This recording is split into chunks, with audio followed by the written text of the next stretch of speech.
कलंदरी वो दर्जा जहां अक्ल दम बखुद रह जाती है और फहमो शऊर की हदें खत्म हो जाती हैं। ये मुकाम उन हस्तियों को अता होता है जिन्हें दुनिया की जाहिरी चमक दमक कुछ ना कहे और जिनका दिल रब्बे जुल जलाल के इश्क में इस कदर डूबा हो कि हर लम्हा वजूदे फना के किनारे झूलता रहे। हजरत बाबा लाल शाह कलंदर मस्त रहमतुल्लाह अलैह भी उन्हीं कलंदर सिफ्त बुजुर्गों में से एक हैं, जिनकी मस्ती महज जाहिरी कैफियत नहीं बल्कि वो एक ऐसा बातनी आतश फशां थी जिसने तमाम दुनियावी वाबस्तगियों को जलाकर राख कर दिया। आप रहमतुल्लाह अलैह की निगाहे फक्र ने वक्त के बड़े बड़े जाहो जलाल को मिट्टी कर दिया और आप रहमतुल्लाह अलैह खुद खाक नशीन होकर खालिक के कुर्ब में फायज हो गए। लोग हैरान रह जाते थे जब आप रहमतुल्लाह अलैह को बर्फानी जंगलों में बगैर लिबास बगैर खुराक के बैठे देखते, ना तन पर कपड़ा, ना कोई शिकायत, ना दुनिया की फिक्र, ना जिस्म की तलब, बस एक गहरी खामोशी और उस खामोशी में एक आहट जो जिक्र खुदाबंदी थी।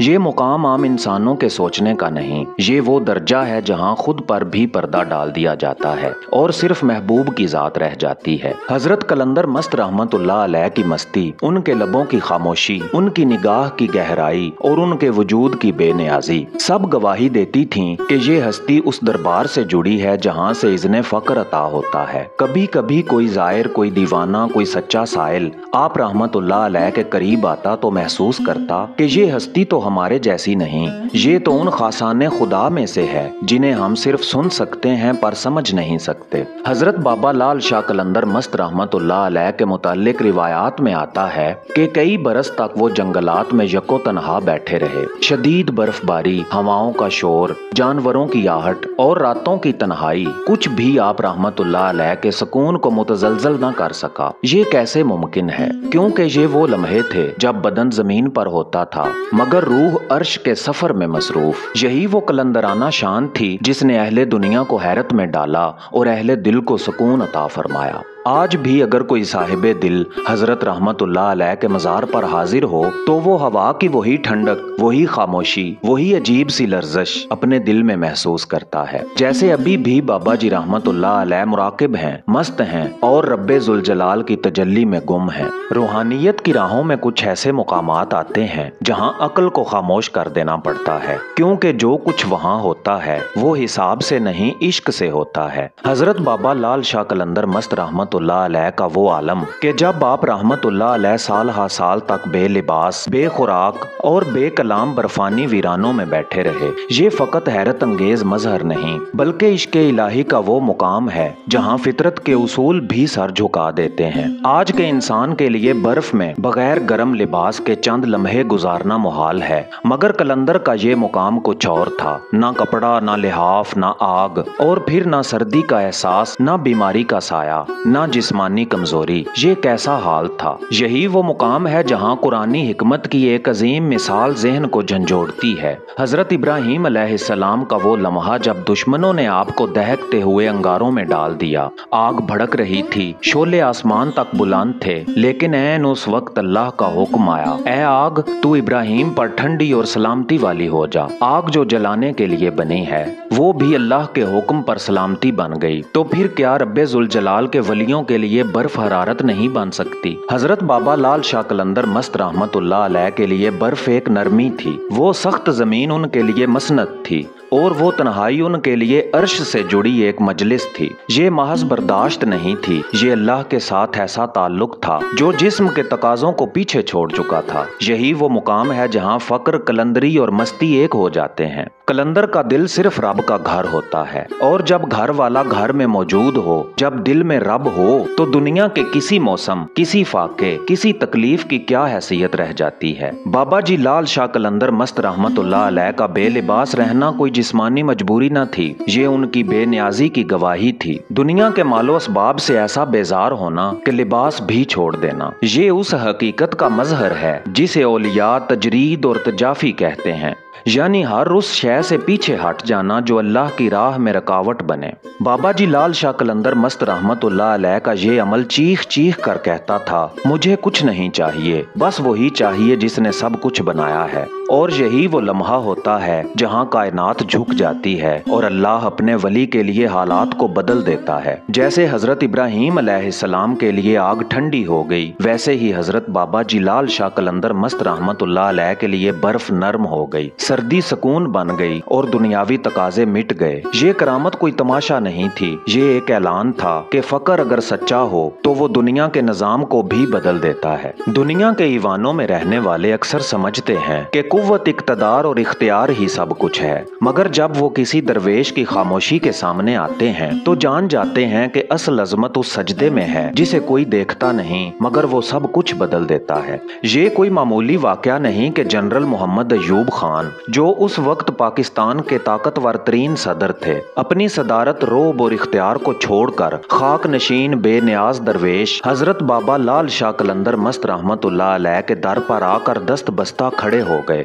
रिवायत है कि अयूब खान किसी दाखिली बेचैनी, किसी गैर मरई खिंचाव के तहत आप रहमतुल्लाह अलैह के दरबार पर हाजिर हुए। वो एक बावकार शख्सियत थे जिसके सामने जर्नैल सर झुकाते, मगर जब वो हजरत कलंदर मस्त रहमतुल्लाह अलैह के आस्थाने पर पहुंचे तो गोया खुद को किसी और ही दरबार में पाया। हजरत बाबा जी लाल शाह कलंदर मस्त रहमतुल्लाह अलैह उस वक्त हस्बे मामूल खामोशी में मस्त थे। ना कोई इस्तकबाल, ना कोई प्रोटोकॉल, बस एक हैबतनाक सुकून जो जाहिर के दिल को हिला देता। अयूब खान की हालत देखने वाली थी। जैसे जैसे कलंदर रहमतुल्लाह अलैह के करीब हुए, बदन में कपकपी, आंखों में नमी और दिल में लर्जा तारी हो गया। क्या ये दरवेश का रोब था? नहीं, ये उस फकर की तजल्ली थी जो इश्क इलाही से पैदा होती है, और वही तजल्ली थी जिसने शहनशाहों के दिलों को नर्म किया और अयूब खान को सर झुकाने पर मजबूर कर दिया। कहा जाता है कि अयूब खान कुछ देर हजरत के सामने सर झुकाए खड़े रहे, फिर आहिस्ता से अर्ज किया,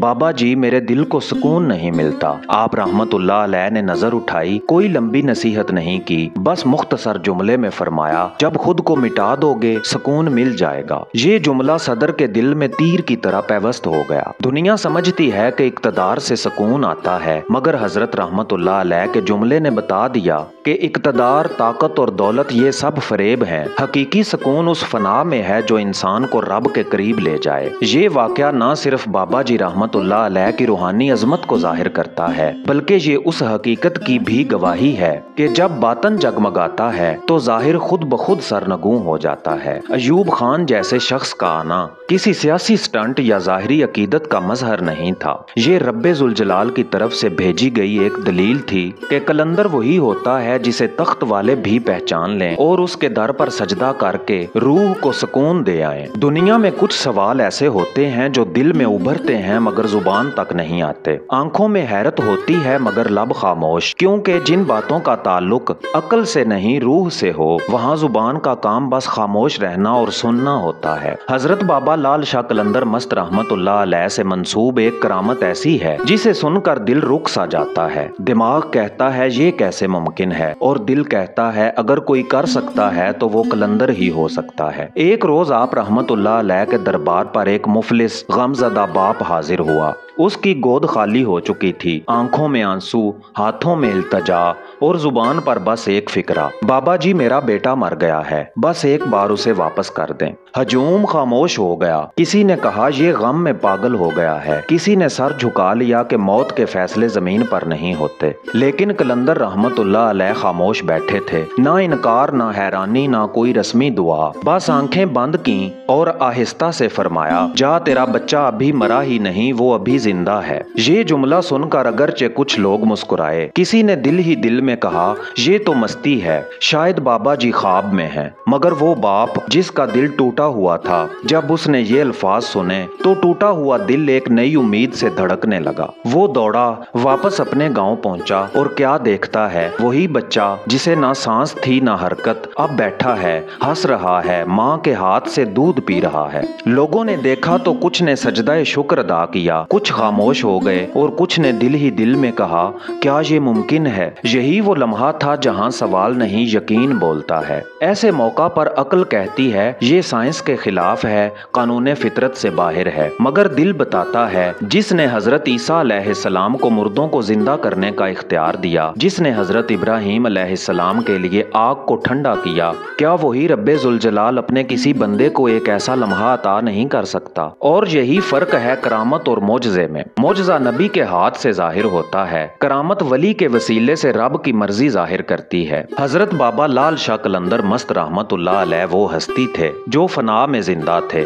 जिन्होंने दुनिया से कुछ न लिया, जो बर्फ में बेलिबास रहे, फाके में खुश रहे, जिन्हें बादशाहों ने सलाम किया। ऐसे बंदे को अगर अल्लाह एक मुर्दे को वापस लाने का लम्हा अता कर दे तो क्या ये उसकी शान के खिलाफ है या उसकी कुदरत की दलील। हाँ, इस वाक़े पर यकीन करना हर किसी के बस की बात नहीं। ना हम ये दावा करते हैं कि हर सुनी सुनाई बात को वही मान लें, मगर ये जरूर कहते हैं कि बाज वाक़यात ऐसे होते हैं जो अक्ल से नहीं दिल से समझे जाते हैं। ये वाक़या हो सकता है किसी किताब में दर्ज ना हो, मगर वो हजारों लोग जो कलंदर की खानकाह में आए, जिन्होंने अपनी आंखों से अजीबो गरीब नज़ारे देखे, वो गवाही देते हैं कि ये कलंदर दुनिया के असूलों के पाबंद नहीं थे। तो अगर किसी मुर्दा बच्चे में जान वापस आ गई तो ये सच है या अलामत। ये सिर्फ एक बात सिखाता है, कलंदर वही होता है जो मुर्दा दिलों में जिंदगी डाल दे और जिसकी नजर से एक पल में वो हो जाए जो सालों की दुआ से भी मुमकिन ना हो। यही हजरत बाबा लाल शाह कलंदर मस्त रहमतुल्लाह अलैह की शान है कि वो दलील नहीं देते, बस एक निगाह से दिल को बदल देते हैं। अगर आपने हजरत बाबा लाल शाह कलंदर मस्त रहमतुल्लाह अलैह पर हमारी पिछली वीडियो नहीं देखी तो फौरन इस आई बटन पर क्लिक करें, क्योंकि इसमें हमने तफसील से बयान किया है कि आपका मुबारक खानदान किस तरह इराक की मुकद्दस सरजमीन से हिजरत करके बर्रे सगीर पाको हिंद पहुंचा और फिर मौजा सोरासी को अपना मस्कन बनाया। वो तारीखी पस मंजर आपको इस वीडियो की रूहानी गहराई को समझने में और भी मदद देगा। मेरा नाम है एजाज काजमी और आप देख रहे हैं दास्तान उर्दू। अगर आपको वीडियो अच्छी लगी तो आप इसको लाइक और शेयर जरूर कीजिएगा और मुस्तकिल हमारे साथ इस सफर पर आगे चलने के लिए चैनल को सब्सक्राइब कर दें और बेल का आइकॉन दबा दें। मिलते हैं अगली वीडियो में, तब तक के लिए अल्लाह निगहबान।